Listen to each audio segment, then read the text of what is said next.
Hanya penerbangan ke Indonesia yang tidak akan pernah saya tolak. Seorang kapten senior dari sebuah maskapai penerbangan ternama di Prancis pernah berkata bahwa orang Indonesia terlalu mementingkan perasaan bekerja kurang tegas dan selalu membungkus maksud asli mereka dengan keramahan yang berlebihan. Ia pernah memiliki prasangka seperti itu. Namun ketika ia ditugaskan untuk bertanggung jawab atas rute Jakarta dan harus mengunjungi Bandara Soekarno-Hatta, nilai-nilainya mengalami guncangan hebat. Yang membuatnya terkejut bukan hanya soal teknologi melainkan sosok seorang petugas pemeliharaan mekanik yang ia temui di apron pada tengah malam, serta satu kalimat yang diucapkan orang itu yang sangat menyentuh hatinya. Apa sebenarnya yang terjadi? Setelah membaca kisah ini, Anda juga akan ingin mencurahkan seluruh hati Anda di sudut-sudut yang tidak diperhatikan orang lain. Pastikan Anda membacanya sampai akhir. Pagi hari di Bandara Charles de Gaulle, Paris, selalu diselimuti suasana sibuk. Di tengah kabut dan kelembapan jalanan, para pilot maskapai Prancis mulai berkumpul di ruang pengarahan briefing room. Ini adalah pagi yang biasanya hanya diisi aroma kopi dan gema langkah kaki, tetapi hari itu suasana terasa sedikit lebih tegang dari biasanya. Jean adalah seorang kapten senior berusia 45 tahun yang telah bekerja selama 18 tahun. Fitur wajahnya tegas, dan ia memiliki penilaian dingin yang tidak akan goyah dalam cuaca buruk sekalipun. Rekan-rekannya sangat menaruh kepercayaan padanya. Penerbangan yang ia pimpin selalu sempurna, efisien, dan yang terpenting presisi seperti mesin. Itulah filosofi mengemudinya. Ayahnya dulunya adalah seorang pilot Angkatan Udara Prancis yang sejak kecil mengajarkannya bahwa mengemudi adalah pengendalian mesin yang sempurna dan tidak membutuhkan emosi. Ia tumbuh di bawah bayang-bayang ayahnya dan memegang teguh ajaran itu. Meskipun ia menjalani kehidupan yang tenang bersama istrinya Sophie dan kedua anaknya di akhir pekan dalam pekerjaan, ia tidak membiarkan adanya kompromi sedikit pun. Inilah yang membuat Antoine, manajer operasional, berdiri di podium untuk mengumumkan rencana penerbangan. Rute New York-Singapura, nama jalur dan nama penanggung jawab dibacakan satu persatu. Jean menunduk melihat jadwalnya, membuat catatan dengan tenang. Ini seharusnya menjadi pertemuan rutin yang biasa saja. Selanjutnya penerbangan perdana rute Jakarta pada tanggal 15 Maret. Antoine menelan ludah sejenak. Ada keheningan singkat di dalam ruangan. Saya ingin Kapten Jean yang bertanggung jawab. Seketika itu juga udara di ruangan seolah membeku. Pandangan semua orang serempak tertuju pada Jean.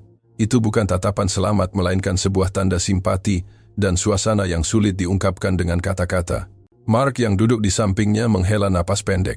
Keheningan canggung berlangsung beberapa detik. Kasihan sekali, bisikan entah dari siapa terdengar jelas dalam kesunyian itu. Jean merasa bingung. Mengapa ekspresi semua orang begitu aneh? Apakah itu rute yang berbahaya? Atau ada masalah khusus? Ia sama sekali tidak bisa memahami reaksi di sekitarnya yang sangat tidak biasa ini. Setelah pertemuan berakhir, Jean mengejar Kapten Senior Antoine. Antoine berusia 55 tahun, seorang senior besar yang telah terbang selama lebih dari 30 tahun. Ia pasti tahu sesuatu. Antoine bisa bicara sebentar. Jean memanggilnya. Antoine menghentikan langkahnya dan perlahan berbalik. Ekspresinya menunjukkan kepasrahan, seolah-olah ia sudah menduga hal ini akan ditanyakan. Ia menghela napas panjang dan menatap Jean. Kau ingin bertanya tentang Indonesia, kan? Antoine mendahuluinya, nadanya seolah telah menjawab pertanyaan yang sama ribuan kali. Iya. Mengapa semua orang begitu enggan? Apakah ada masalah? Antoine berjalan ke jendela koridor, memandang keluar ke arah landasan pacu, di mana pesawat-pesawat lepas landas secara berurutan. Suara mesin terdengar dari kejauhan. Setelah terdiam sejenak, Antoine berbicara dengan tenang. Jean, kau belum tahu. Penerbangan ke Jakarta tidak sama dengan rute lainnya. Apanya yang berbeda? Banyak turbulensi atau kendali menara pengawas ATC yang sulit. Antoine menggelengkan kepala. Sama sekali bukan masalah teknis. Bahkan bisa dikatakan itu adalah rute dengan kontrol yang paling ramah dan paling manusiawi. Namun dalam arti tertentu itu sangat berbahaya. Jean mengerutkan kening. Kata-kata yang kontradiktif, ramah tapi berbahaya. Apa sebenarnya maksudnya? Ekspresi Antoine menyimpan kompleksitas yang sulit diungkapkan. Kata-kata tidak bisa menjelaskannya, lanjut Antoine. Tanpa mengalaminya sendiri, kau tidak akan benar-benar mengerti. Aku hanya bisa mengatakan satu hal, begitu seseorang menerbangkan rute Jakarta, mereka akan antara tidak bisa beradaptasi dengan suasana itu, atau ia menunjukkan ekspresi penuh makna, atau mereka akan ingin pergi ke sana berkali-kali. Apa maksudnya? Aku rasa kau mungkin tidak percaya, tapi rute Indonesia akan mengubah sesuatu di dalam hati kita. Itulah bagian yang menakutkan, kata Antoine, sambil menatap keluar jendela. Aku tidak tahu kau akan menjadi tipe yang mana, tapi pasti akan ada sesuatu yang berubah. Hanya itu yang pasti. Kalimat itu tersangkut di hati Jean. Mengubah sesuatu. Apa sebenarnya artinya?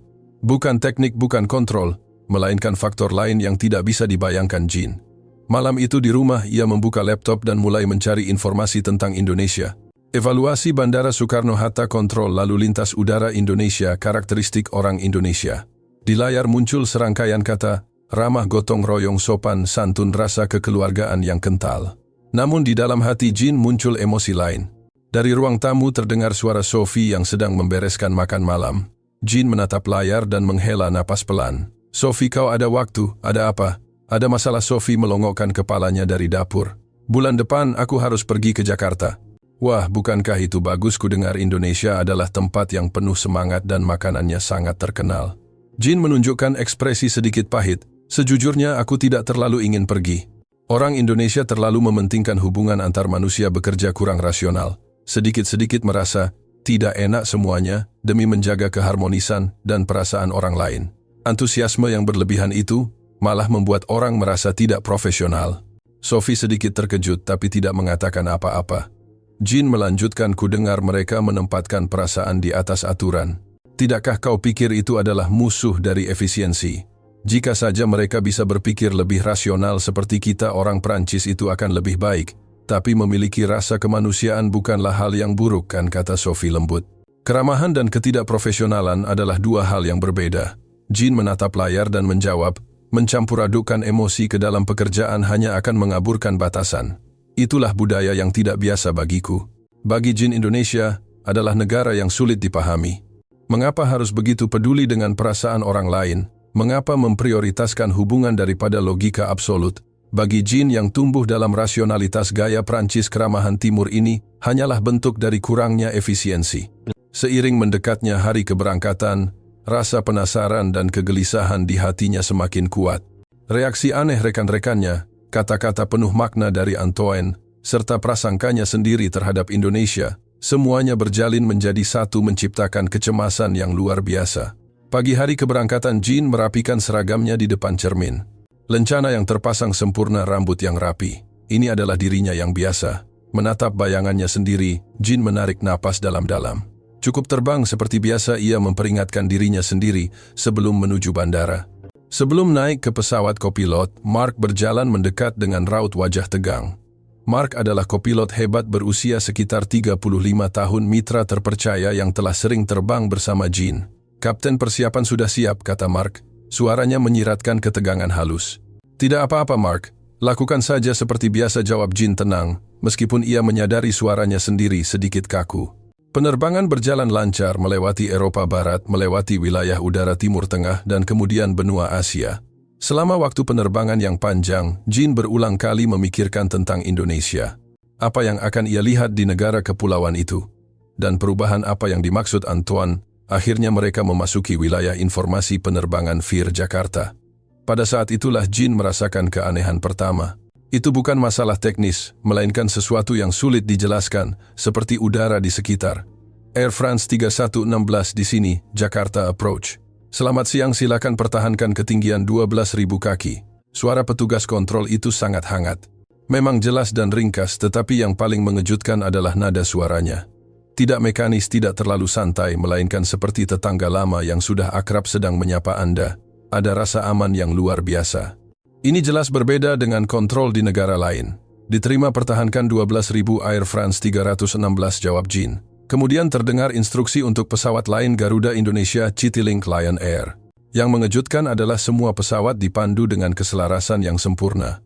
Itu bukan sekadar perintah kaku dan kepatuhan, melainkan sebuah harmoni yang saling mendukung. Semua pesawat mengalir di udara dengan lancar tanpa ada pemborosan waktu. Belum pernah Jean mengalami kontrol seperti ini. Ia mendengarkan instruksi untuk pesawat lain di radio. Setiap instruksi ringkas namun penuh pertimbangan, sama sekali tidak ada nada mendesak. Namun aliran keseluruhannya sangat lancar. Efisiensi dan kemanusiaan ada berdampingan. Sesuatu yang selama ini dianggap mustahil oleh Jean di sini dilakukan sebagai hal yang wajar. Air France 316, belok kanan arah 230, jarak 80 km dari Bandara Soekarno-Hatta. Diterima belok kanan arah 230. Jean dan co-pilot Mark saling berpandangan. Ekspresi Mark juga menunjukkan keterkejutan. Kau merasakannya? Dengan volume lalu lintas seperti ini, mereka bisa mengatur dengan sangat lancar, bisik Jean.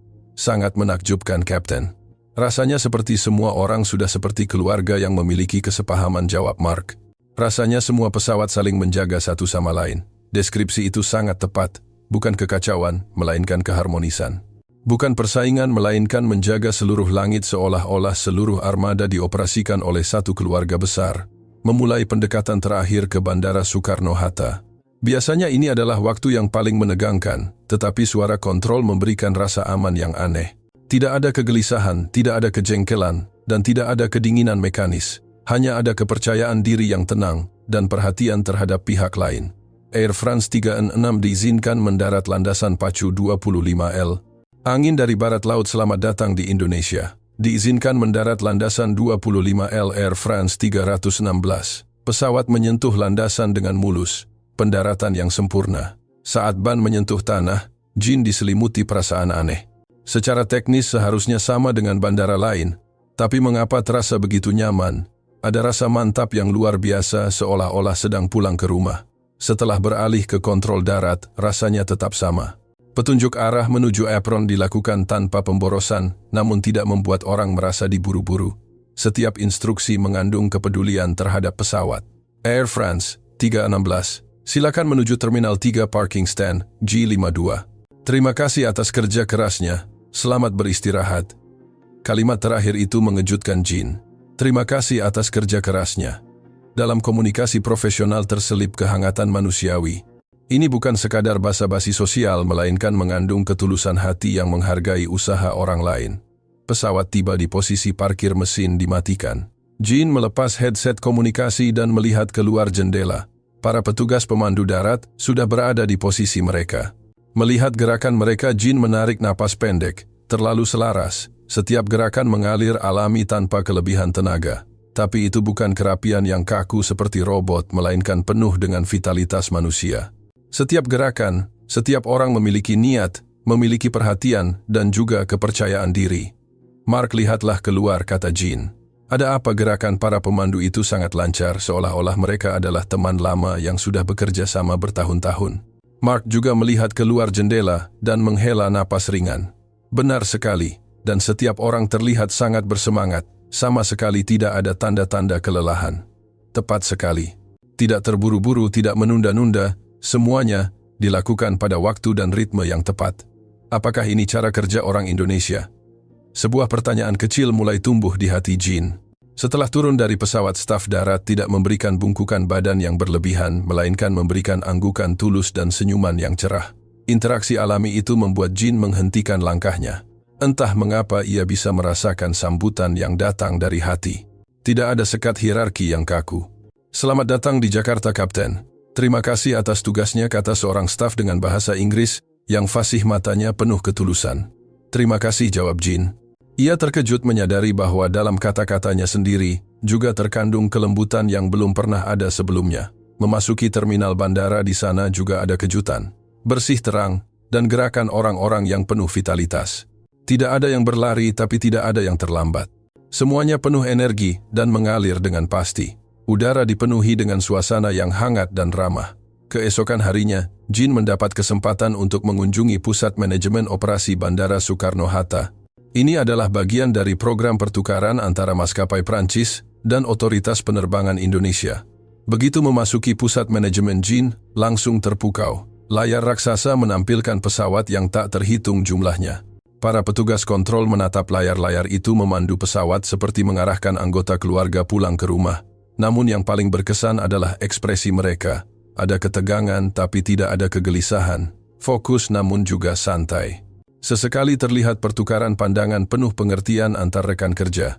Seorang pengawas senior menghampirinya, seorang pria berusia sekitar 50-an dengan aura yang ramah. Kapten Jean, selamat datang. Pendaratan kemarin sangat mulus, semua orang terkesan. Terima kasih. Panduan dari kalian juga sangat luar biasa, jawab Jean dengan tulus. Pengawas itu tersenyum hangat. Sama-sama, kami mengejar efisiensi agar setiap penumpang bisa pulang dengan selamat ke rumah. Menciptakan langit di mana para pilot bisa terbang dengan tenang adalah tanggung jawab kami. Kalimat itu menusuk ke dalam hati Jean, bukan demi efisiensi itu sendiri melainkan demi pulang dengan selamat. Ada perbedaan besar di sana. Jean selama ini berpikir efisiensi adalah kecepatan mekanis, tetapi apa yang dikatakan pengawas ini berbeda. Efisiensi berasal dari penghargaan terhadap keluarga dan kehidupan. Boleh saya bertanya sesuatu, kata Jean. Silakan. Mengapa kontrol kalian begitu tenang? Bahkan saat sibuk tidak ada kegelisahan, dan semuanya bekerja sama dengan sangat baik. Pengawas itu berpikir sejenak dan menjawab. Kegelisahan tidak akan membuat keadaan menjadi lebih baik, malah akan merusak suasana. Jadi kami terbiasa untuk saling memahami. Ini bukan membunuh perasaan melainkan menggunakan perasaan dengan baik. Apa itu? Menempatkan hati kita di posisi orang lain. Tenggang rasa, kata pengawas itu dengan tulus. Para pilot sangat lelah setelah penerbangan jarak jauh. Jika kami memberikan instruksi dengan nada gelisah itu, akan menjadi tekanan bagi mereka. Jadi kami berpikir, dari sudut pandang kalian nada bicara seperti apa yang bisa menenangkan, cara apa yang bisa membantu satu sama lain. Bukan hanya teknik tapi juga menggunakan hati untuk berteman. Jean terdiam. Apakah ini sikap orang Indonesia terhadap pekerjaan? Di balik teknologi memang ada hati yang hangat. Saat meninggalkan ruang kontrol, Jean menoleh ke belakang. Para petugas kontrol sedang kembali bekerja dengan fokus, sesekali bertukar pengingat singkat. Suasana itu profesional sekaligus penuh kehangatan manusiawi. Sore itu Jean merenung sendirian di kamar hotelnya. Di luar jendela pemandangan jalanan Jakarta sibuk namun memiliki ritme tersendiri. Di antara gedung-gedung tinggi terlihat atap-atap rumah, penduduk dan tempat ibadah. Ini adalah kota di mana kepercayaan tradisional dan kehidupan modern menyatu secara alami. Mark mengetuk pintu dan masuk ke kamar. Kapten, boleh kita mengobrol? Ah, silakan masuk. Mark duduk di kursi. Kapten, apa pendapatmu tentang Indonesia? Jean berpikir sejenak lalu menjawab, sejujurnya aku bingung. Sebelum datang aku pikir ini adalah tempat yang hanya mementingkan perasaan dan kurang prinsip. Tapi setelah benar-benar datang rasanya berbeda. Memang mementingkan perasaan tapi bukan sekadar basa-basi. Rasanya tulus. Aku juga merasakannya, kata Mark. Senyum petugas pemandu nada bicara petugas kontrol pelayanan staf bandara. Semuanya memiliki keramah tamahan yang sulit diungkapkan. Ya, Jean menatap keluar jendela. Aku rasa aku sedikit mulai memahami apa yang dikatakan Antoine. Keduanya terdiam sejenak, tapi itu bukan keheningan yang canggung, melainkan keheningan penuh kedamaian karena berbagi pemahaman yang sama. Malam itu Jean tidak bisa tidur bukan hanya karena jet lag. Kata-kata pengawas kontrol itu terus terngiang di benaknya. Demi pulang dengan selamat, tenggang rasa, berteman dengan hati. Kata-kata ini menggoyahkan batin Jean. Apa bedanya ini dengan pengendalian sempurna yang diajarkan ayahnya? Ayahnya pernah berkata, perasaan itu tidak perlu mengendalikan mesin dengan sempurna adalah segalanya. Jean telah mengimani hal itu sepanjang hidupnya. Tapi apa yang ia lihat di Indonesia berbeda. Di dalam teknologi memang ada hati. Pukul 2 dini hari Jean keluar dari kamar hotel. Karena tidak bisa tidur, lebih baik ia berjalan-jalan. Hotelnya dekat dengan Bandara Soekarno-Hatta. Sambil merasakan angin malam, Jean berjalan menuju arah bandara. Bahkan di tengah malam bandara tetap beroperasi dalam diam. Tempat ini hidup 24 jam tanpa istirahat. Setelah mendapat izin dari petugas keamanan, Jean berjalan menuju area apron. Di sana ia menyaksikan sebuah adegan yang seolah sudah ditakdirkan. Seorang petugas pemeliharaan mekanik sedang melakukan sesuatu di bawah pesawat. Hanya cahaya lampu kerja yang menerangi bagian bawah pesawat di tengah kegelapan. Mendekat untuk melihat, ia melihat mekanik itu sedang memeriksa goresan kecil dengan sangat teliti dan mencatatnya di tablet. Ia adalah pria berusia sekitar 40 dotraan mengenakan pakaian kerja dengan kain lap di tangannya. Apakah goresan sekecil itu juga harus diperiksa? Tanya Jean. Mekanik itu mendongak menunjukkan ekspresi terkejut. Segera ia menyeka tangannya dengan handuk yang tergantung di lehernya dan memberikan senyum yang jujur. Iya, Kapten. Meskipun kecil, kalau tidak diperiksa hati saya tidak tenang, jawabnya sopan. Meskipun bahasa Inggrisnya memiliki aksen lokal yang kental, maksudnya sangat jelas. Karena setiap penumpang adalah keluarga seseorang. Mereka semua harus pulang dengan selamat, kan? Kalimat itu, dan ketulusan di matanya membuat Jean tidak bisa berkata-kata. Di tengah malam saat tidak ada yang memperhatikan, dia tidak malas. Bukankah justru karena tidak ada yang melihat dia merasa lebih harus bertanggung jawab kepada nuraninya sendiri? Sikap itu menghunjam jantung Jin.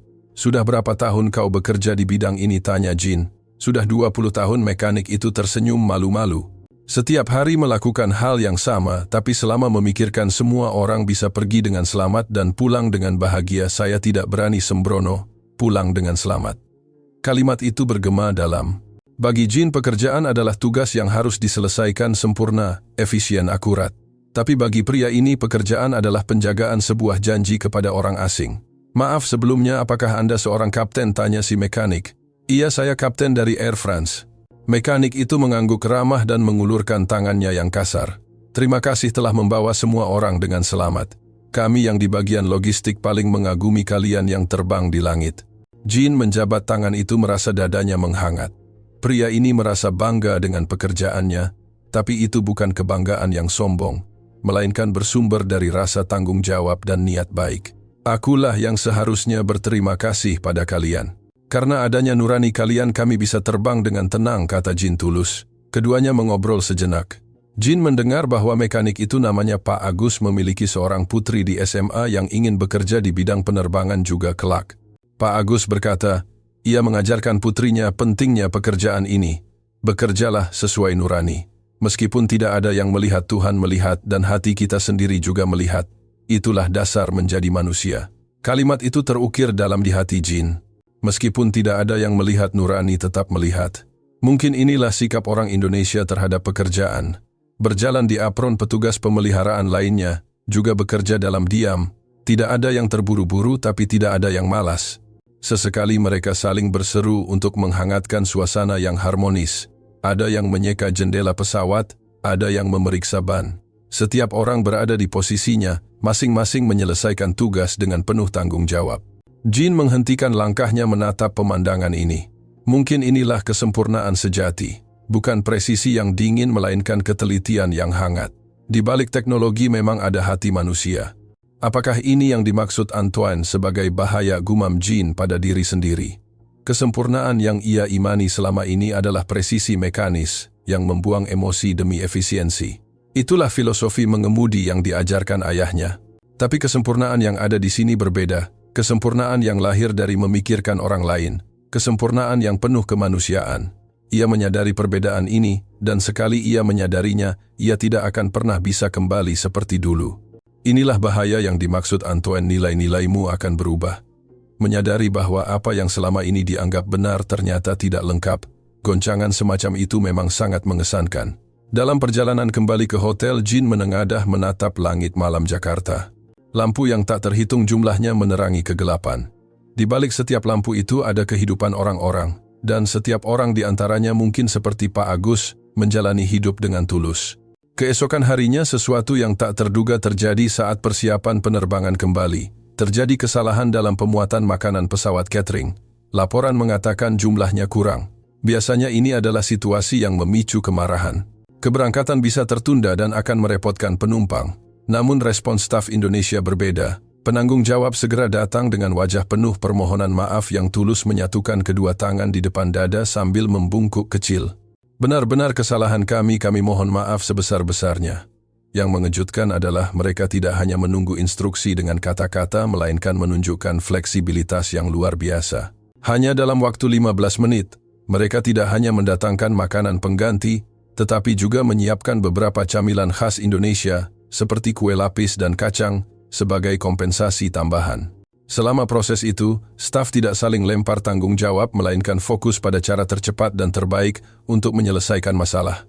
Bahkan lebih mengejutkan lagi, sebelum lepas landas, penanggung jawab datang sekali lagi untuk meminta maaf. Ia berkata dengan tulus, mohon maaf atas gangguan yang kami timbulkan.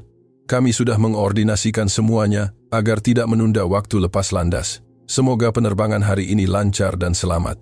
Sikap menganggap masalah orang lain sebagai masalah sendiri itu membuat Jin merasa malu atas keangkuhannya. Di Prancis orang bangga dengan sistem yang sempurna, tetapi sistem terkadang gagal. Saat itulah yang terpenting adalah fleksibilitas dan ketulusan manusia. Orang Indonesia memiliki hati yang mengejar kebulatan keharmonisan. Bukan peraturan kaku, melainkan rasa kemanusiaan dan niat hati yang menjadi kunci penyelesaian masalah. Terima kasih, kata Jan tulus. Kemampuan kalian merespons situasi sangat kuat. Ini luar biasa. Penanggung jawab itu tersenyum lega. Terima kasih kembali, yang penting tidak mengganggu waktu perjalanan semuanya. Kejadian kecil ini menjadi titik balik perubahan arah batin Jin secara definitif. Tidak ada manusia yang sempurna, kegagalan bisa terjadi, tetapi bagaimana menghadapi kegagalan itulah yang mencerminkan kemanusiaan. Duduk di kursi pilot, Jin menarik napas dalam-dalam sekali lagi. Mark duduk di sampingnya saat mengonfirmasi daftar periksa sebelum berangkat. Jin melihat keluar jendela. Para pemandu darat melambaikan tangan dengan kuat, wajah mereka berseri dengan senyum. Ia mengerti bahwa dalam setiap gerakan itu tertanam niat baik. Suara petugas kontrol yang ramah terdengar, suara yang mengandung perhatian kepada lawan bicaranya. Para petugas pemeliharaan sedang melakukan pemeriksaan terakhir, memastikan dengan teliti bagian-bagian yang tidak terlihat orang lain. Semuanya dilakukan demi manusia, demi penumpang berikutnya. Bahkan di tempat yang tidak terlihat pun mereka bekerja dengan sepenuh hati. Jin mengerti sekarang. Inilah Indonesia.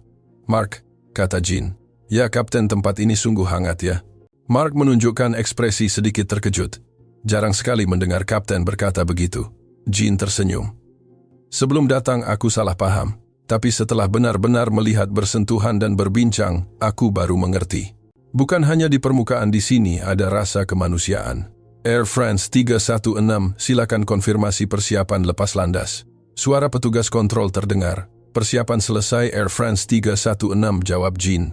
Diterima, landasan 25L diizinkan lepas landas. Semoga penerbangan Anda selamat dan sampai jumpa lagi. Kalimat terakhir itu membuat dada Jin terasa hangat.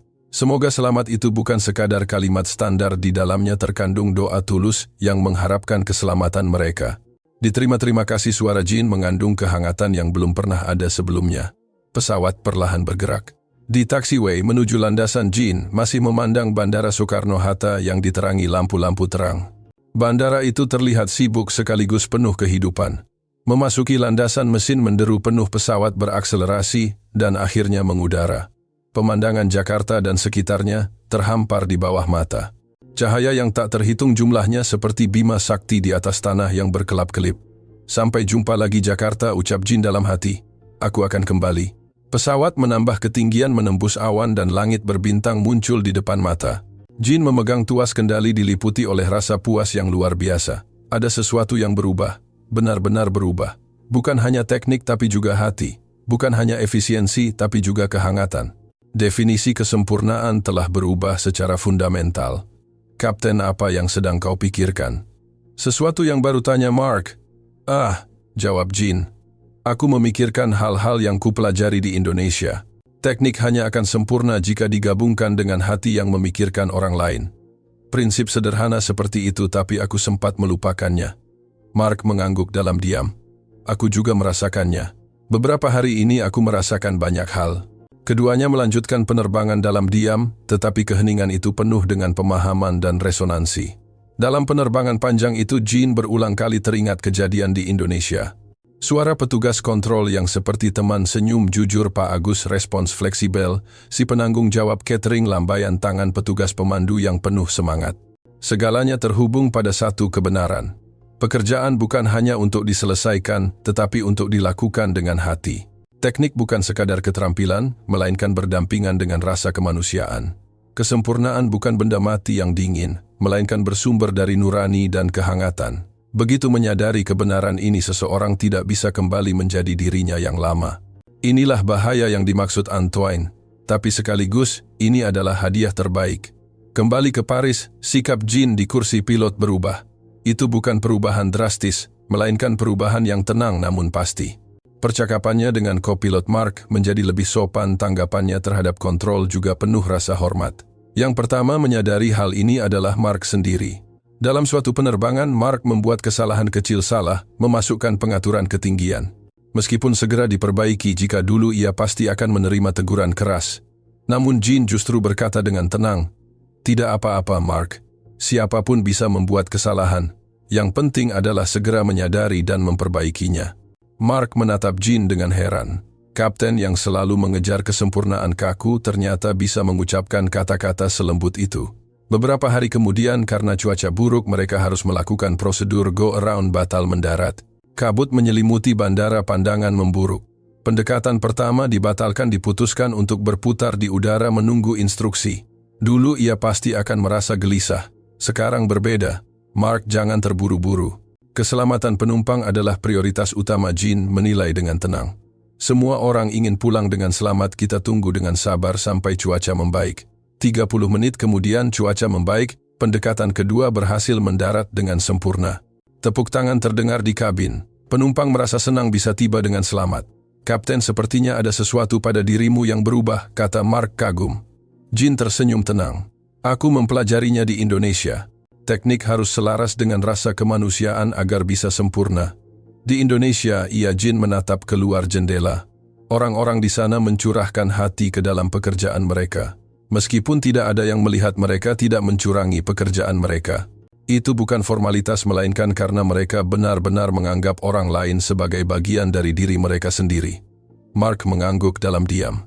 Kata-kata Jean mengandung kebenaran yang mendalam. Beberapa minggu kemudian jadwal baru turun.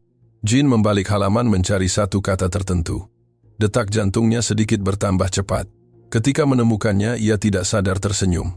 Bulan depan ada lagi jadwal rute Jakarta. Jean mengambil pena dan melingkari kata itu. Ia tidak akan pernah takut lagi. Malah ia ingin sekali lagi berada dalam suasana yang penuh kemanusiaan itu, ingin bertemu lagi dengan orang-orang tulus itu. Dan kali ini, ia sendiri ingin terbang dengan sepenuh hati seperti mereka. Mark yang duduk di sampingnya mengeluarkan suara terkejut. Jean, rute Jakarta lagi. Apa tidak perlu minta tukar? Tidak perlu, jawab Jean tenang. Malah aku ingin pergi. Mark menunjukkan wajah tidak percaya, tapi Jean tidak peduli. Di pojok jadwalnya ia menulis kecil, ingin merasakan lagi kehangatan yang sejati. Sore itu Jean menelepon istrinya Sophie. Sophie, bulan depan aku akan pergi ke Jakarta lagi. Bagaimana yang kemarin? Bukankah kau bilang itu rute yang tidak disukai semua orang? Jean tertawa kecil. Awalnya aku juga bingung. Tapi Indonesia sangat luar biasa. Kelembutan orang-orangnya, ketelitian mereka, rasa kemanusiaan. Semuanya sangat indah. Itu bagus sekali, suara Sophie terdengar senang. Jika kau bahagia itu yang terbaik. Tapi apa yang membuatnya begitu istimewa? Jean berpikir sejenak lalu menjawab, sulit dijelaskan dengan satu kata. Tapi orang-orang di sana tidak menganggap pekerjaan sebagai tugas dingin, melainkan sebagai tanggung jawab kepada manusia, meskipun tidak ada yang melihat mereka bekerja sesuai nurani. Di sana hal itu adalah sesuatu yang lumrah, indah sekali. Jean menatap keluar jendela. Aku juga ingin berubah, bukan hanya teknik, aku ingin terbang dengan hati, memperlakukan setiap penumpang sebagai keluarga. Setelah menutup telepon, Jean menatap langit Paris. Langit terasa sedikit lebih cerah dari biasanya. Ia menyadari bukan dunia yang berubah, melainkan matanya yang telah berubah. Ia bisa melihat hal-hal yang sebelumnya tidak terlihat. Di tempat kerja, perubahan Jean mulai menjadi bahan pembicaraan. Penilaian dari penumpang meningkat secara signifikan. Baru-baru ini ku dengar penumpang memuji penerbangan Kapten Jean, sangat luar biasa, kata manajer operasional Antoine. Ada rahasia khusus? Jean berpikir lalu menjawab, tidak melakukan hal yang istimewa. Hanya mencoba memperlakukan setiap penumpang sebagai manusia dengan tulus. Itu adalah hal yang paling sulit, Antoine tertawa. Tapi kau melakukannya secara alami. Luar biasa. Mendengar itu Jean teringat orang-orang Indonesia. Mereka tidak melakukan sesuatu yang dianggap spesial, mereka hanya melakukan hal-hal yang sudah sewajarnya dilakukan secara sempurna dengan penuh perhatian. Jean mengerti bahwa hal yang sewajarnya itu sebenarnya adalah yang paling sulit dilakukan. Penerbangan rute Jakarta kedua semakin dekat. Hari sebelum berangkat, Jean melakukan persiapan di rumah, merapikan seragam, mengonfirmasi dokumen. Tapi kali ini ia juga menyiapkan sebuah surat kecil. Itu adalah surat untuk Pak Agus, mekanik yang ditemuinya tengah malam itu. Ditulis dalam bahasa Inggris sederhana, namun ia menulisnya dengan hati. Saya sangat tergerak oleh sikap Anda terhadap pekerjaan. Saya juga ingin terbang sesuai nurani seperti Anda. Kedua kalinya tiba di Jakarta, saat pesawat menyentuh landasan, Jean diliputi perasaan aneh. Rasa aman seperti pulang ke rumah. Padahal baru kedua kalinya ia datang, tapi ia merasa rindu. Petugas darat memandu pesawat, gerakannya sama lancarnya dengan yang lalu. Tapi kali ini ia mengerti makna di balik kelancaran itu. Bukan presisi mesin, melainkan kesepahaman dari hati. Setelah turun dari pesawat, Jean pergi ke area pemeliharaan. Ia ingin bertemu Pak Agus. Beruntung Pak Agus ada di sana sedang memeriksa pesawat. Pak Agus, panggil Jean. Pak Agus mendongak terkejut sejenak, lalu memberikan senyum jujurnya yang khas. Kapten Jin, Anda datang lagi. Iya, Jin menyerahkan surat itu. Ini surat ucapan terima kasih untuk Anda. Pak Agus menerima surat itu dengan malu-malu tersenyum, lalu menyimpannya dengan hati-hati ke dalam saku. Terima kasih banyak, Kapten. Anda terlalu sungkan. Kata-kata Anda mengubah saya, kata Jin. Meskipun tidak ada yang melihat, nurani tetap melihat. Kalimat itu tidak akan saya lupakan seumur hidup. Pak Agus menggaruk kepalanya menunjukkan ekspresi bersahaja. Saya hanya melakukan tugas saya. Tapi mendengar Anda berkata begitu saya sangat senang. Keduanya berbincang sejenak. Jin mendengar putri Pak Agus sudah mulai belajar dengan giat untuk menjadi teknisi penerbangan. Melihat punggung ayahnya, ia pasti telah memahami makna pekerjaan ini. Saat berpisah, Pak Agus berkata, Kapten Jin, kalau ada waktu luang sering-seringlah main ke Indonesia. Kami selalu menyambut Anda. Kalimat itu membuat hati Jin sangat hangat. Beberapa bulan kemudian sesuatu yang luar biasa terjadi. Pilot yang mengajukan diri secara sukarela untuk rute Jakarta mulai bertambah perlahan. Mereka adalah orang-orang yang tertarik setelah mendengar cerita dari Jin. Rute yang awalnya disalahpahami sekarang secara bertahap menjadi rute populer. Dan orang-orang yang kembali dari rute Jakarta semuanya mengatakan hal yang sama, cara melihat dunia telah berubah. Ternyata inilah yang namanya rasa kemanusiaan. Aku ingin pergi lagi. Jin tersenyum tenang. Benih-benih telah ditaburkan.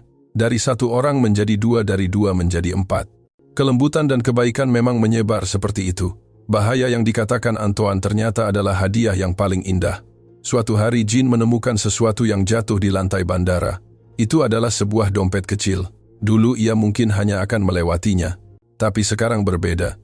Ia berhenti memungutnya dan menyerahkannya ke bagian informasi. Seorang petugas kebersihan menyapanya. Terima kasih, Kapten. Anda sungguh orang yang baik. Tidak, Jin tersenyum. Saya hanya melakukan hal yang sudah sewajarnya. Makna dari kalimat hal yang sewajarnya yang ia pelajari di Indonesia sekarang ia pahami sepenuhnya. Bukan hal yang luar biasa hanya melakukan apa yang benar di hadapan nurani. Hanya itu. Tapi hanya itu sebenarnya adalah hal yang paling penting.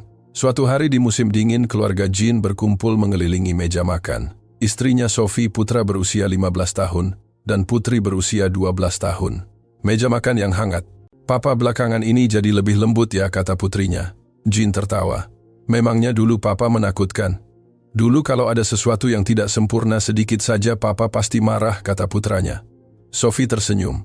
Sejak kau pergi ke Jakarta kau memang berubah, sayang. Ya, Jin mengangguk. Aku belajar hal yang penting. Dibanding kesempurnaan, menggunakan hati itu lebih penting. Apa maksudnya? Tanya putrinya. Jin berpikir lalu menjawab. Misalnya makanan ini. Masakan mama mungkin rasanya bukan yang paling mewah di dunia, tapi mama membuatnya sambil memikirkan keluarga, memasaknya dengan hati. Niat hati itu jauh lebih penting dari apapun. Mata Sophie menjadi lembut. Terima kasih. Akulah yang harus berterima kasih, Jin menggenggam tangan istrinya. Terima kasih atas segalanya selama ini. Anak-anak mereka tersenyum malu-malu, tapi senyum itu hangat dan bahagia. Langit yang dilihat dari kursi pilot terasa lebih indah dari sebelumnya. Karena ia bisa melihat bentuk awan, cahaya, bayangan, dan suara angin, segalanya terasa lebih hidup daripada sekadar kontrol teknis. Mark suatu hari berkata, Kapten, akhir-akhir ini cara mengemudi Anda seperti sebuah seni. Seni, Jin tertawa. Tidak seberlebihan itu. Hanya menggunakan hati saja. Tapi itulah yang paling sulit di sini, kata Mark. Aku ingin menjadi orang seperti Kapten. Kau sudah menjadi pilot yang cukup hebat, Mark, kata Jin. Aku hanya berharap kau ingat satu hal. Teknik itu penting, tapi hanya memiliki teknik saja tidak cukup. Hanya jika digabungkan dengan rasa kemanusiaan, teknik itu baru bisa dianggap sempurna. Mark mengangguk dengan ekspresi serius, ada binar pemahaman di matanya. Suatu hari Antoine memanggil Jin keluar. Di ruang manajer operasional mereka bicara berdua. Jin, kau benar-benar telah berubah, kata Antoine. Iya, Jin mengakui dengan jujur. Rute Jakarta telah mengubah saya. Sebenarnya aku juga pernah menerbangkan rute Indonesia dulu, kata Antoine. Meskipun itu sudah 20 tahun yang lalu. Begitukah ya? Rasa kemanusiaan yang kurasakan saat itu tetap hidup di dalam hatiku sampai sekarang. Itulah sebabnya aku memberikan rute itu padamu. Aku pikir jika itu kau pasti bisa menyadari sesuatu. Terima kasih, Antoine. Antoine tersenyum. Kau melampaui ekspektasiku, dan sekarang kau bahkan memengaruhi pilot-pilot lainnya. Tidak ada yang lebih membahagiakan dari ini. Keduanya menatap keluar jendela. Di landasan pacu pesawat-pesawat lepas landas secara berurutan. Di dalam setiap pesawat terdapat kehidupan masing-masing. Pilot, penumpang, mekanik, petugas kontrol, semua niat hati mereka menyatu di angkasa. Kini Jin terbang ke Jakarta setiap bulan. Setiap kali pergi, selalu ada penemuan baru. Keindahan Indonesia, kelembutan orang-orangnya, ketulusan mereka terhadap pekerjaan. Hal-hal ini tidak pernah pudar. Dalam satu penerbangan ke Jakarta, seorang penumpang jatuh sakit mendadak. Penyakit kritis. Jin segera mengambil keputusan untuk mendarat darurat di bandara terdekat. Dulu ia mungkin akan merasa terganggu dengan keterlambatan jadwal, tapi sekarang berbeda. Para penumpang yang terhormat, kami mohon maaf sebesar-besarnya. Karena ada penumpang yang mengalami sakit mendadak, kami memutuskan untuk melakukan pendaratan darurat. Demi keselamatan semua orang, mohon pengertian dan kerjasama Anda. Di dalam kabin tidak terdengar suara keluhan, melainkan suara-suara penuh kekhawatiran. Orang-orang mengerti. Pendaratan darurat berhasil, penumpang yang sakit segera dibawa ke rumah sakit. Setelah itu penerbangan dilanjutkan. Meskipun tiba di Jakarta terlambat 3 jam dari jadwal, saat turun dari pesawat para penumpang mengucapkan terima kasih kepada Jin. Kapten, terima kasih atas keputusannya. Kerja keras yang luar biasa. Yang penting semua orang selamat. Jin mengangguk ramah kepada setiap penumpang. Inilah interaksi yang tulus dari hati yang ia pelajari di Indonesia. Apa itu profesionalisme sejati? Jin sekarang tahu jawabannya. Itu bukan sekadar teknik yang sempurna, melainkan teknik yang selaras dengan hati yang memikirkan orang lain. Kejujuran yang berani bertanggung jawab pada nurani, meski tidak ada yang melihat. Ketelitian yang dilakukan dengan hati, bukan sekadar formalitas. Segalanya menyatu menjadi satu, barulah seseorang bisa menjadi profesional sejati. Indonesia telah mengajarkan esensi pekerjaan kepadanya. Itu bukan sekadar tugas melainkan penjagaan, bukan kewajiban melainkan nurani. Dan yang terpenting adalah hubungan antar manusia. Hari ini pun Jin terbang di langit. Memegang tuas kendali, ia berpikir, di dalam pesawat ini ada ratusan kehidupan manusia. Aku akan memperlakukan setiap orang sebagai keluargaku sendiri. Mengantarkan mereka dengan hati teliti dan aman sampai tujuan. Inilah filosofi mengemudi baru milik Jin. Bukan pengendalian sempurna yang dipelajari dari ayahnya, melainkan terbang dengan hati yang dipelajari di Indonesia. Ketika teknik dan hati menyatu, kesempurnaan sejati pun lahir. Para pilot yang dulunya takut dengan rute Jakarta sekarang terbang dengan rasa bangga. Karena mereka tahu, tempat itu akan membuat mereka tumbuh, mengubah mereka dari sekadar teknisi menjadi profesional yang sesungguhnya. Apakah Anda sudah menggunakan hati dalam pekerjaan Anda? Meskipun tidak ada yang melihat, apakah Anda telah bekerja dengan jujur sesuai nurani? Bukan sekadar formalitas. Apakah Anda memperlakukan orang lain dengan rasa kemanusiaan yang tulus? Kebajikan orang Indonesia mungkin tidak terlihat secara fisik, namun ia nyata adanya. Ia terwujud dalam bentuk fleksibilitas, keramahan, dan nurani. Dan ia memiliki kekuatan untuk melampaui batas negara dan mengubah hati manusia. Silakan sampaikan pendapat Anda di kolom komentar. Terima kasih telah menonton, membaca, sampai jumpa di kisah berikutnya.